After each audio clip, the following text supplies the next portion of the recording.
কবিতাৰ শিৰোনাম উদভ্ৰান্ত মন সময় আৰু এটা চিন্তা বংশিত কৰি পাব।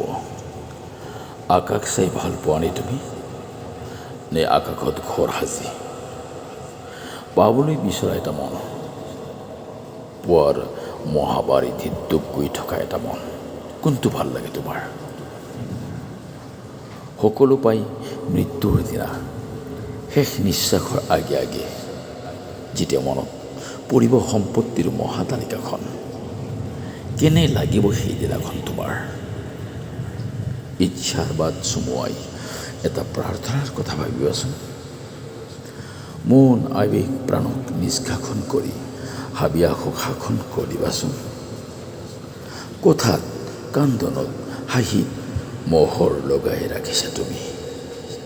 চোৱাচোন আহাৰৰ আকাশ, পুৱাৰী পৰা নিধাত তুলিছে, বতাহত মেঘে ছটিয়াই দিছে প্লাৱনৰ দাবানল।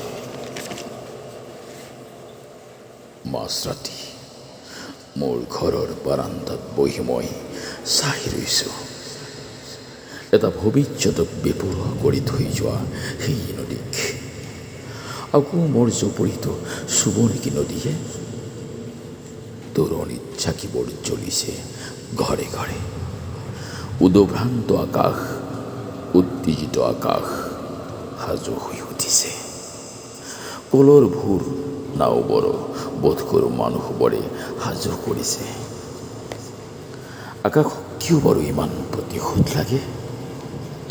ইমান মৰম, ইমান শত্ৰুতা, ইমান ঘৃণা ভাল লাগেনে তোমাৰ?